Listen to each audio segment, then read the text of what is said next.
does one begin to develop a healthy money mindset? Interesting. That's really good. This is something that I feel like I've been learning over the last couple of years.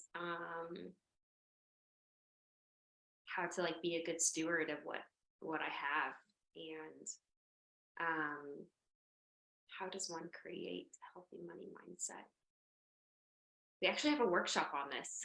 There's somebody from CTEDU that did a workshop. So if you're interested, we do have a recording of this workshop where we talk specifically around beliefs around money, and fears, and that there's a lot of emotions that are actually tied with finances and why we operate the way that we do. And so creating a healthy mindset around it, asking yourself some of those questions initially, I think would be helpful, which this is not my expertise, so I don't have too much into this, but like when you do think about finances, do you operate more out of a mindset of lack or abundance? What emotions arise when you do think about your finances? What are your goals with your finances? What are the habits that have been a part of your life? I think accountability is great, and creating systems. There's so many things out there for people to follow as well. What would you say around this, Raj?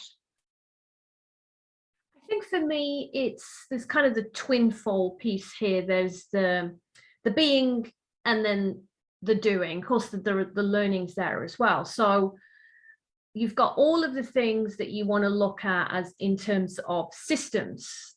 So, as an entrepreneur as well in your business, and systems, and, how are you managing your books, and who is helping you with that, and what support systems do you have in place? And I've worked with a lot of kind of new coaches and entrepreneurs, and I've been there myself, where it can be really scary and kind of, especially coming to like tax season, and overwhelming and daunting. So I think there's all of those things where we feel out of control, we might not have the right systems in place, we might be afraid to ask for help. And then there is that inner work for me, and I've done a lot of this work on myself in terms of relationship with money. What does money mean to you? And I'm throwing out coaching questions here, and what does money represent for you? What emotion does money bring up? What is that lack mindset, as you're referring to? One of the things I've done, and I have done this work with other people as well, is looking at limiting beliefs around money. And although we're not therapy or counseling, there is something in limiting beliefs that have come from who we are, culture and upbringing, and things that we've heard people say. And, I grew up with hearing money doesn't grow on trees, and you had to be really strict with money, and you just didn't just spend money idly. I have worked with people where their thoughts around money has been, the rich get richer, the poor get poorer, money is the root of all evil, really strong beliefs around money. So I encourage anyone to really think about, what are my beliefs? What do I really think about money? And does money feel out of reach to me? Because then you stay in that lack mindset. I'll stop a minute because I'm throwing out a lot there around limiting beliefs and those kinds of things. No, stop. What's interesting to you about it, actually? What'd you just say? What's most interesting to you in what I was sharing there? Well, I think what was really shocking to me was the emotional piece when I had taken that workshop with CTEDU, and she was kind of talking about specific emotions and what that typically means in relationship to finances and things like that.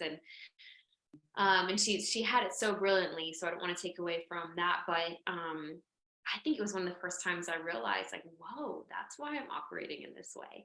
Interesting. and I didn't realize I had fear around finances, or, so how to let that go. And so you mentioning that as well, it's just, I think that's one of the most interesting things that I think a lot of times we only look at systems and we don't look at the root.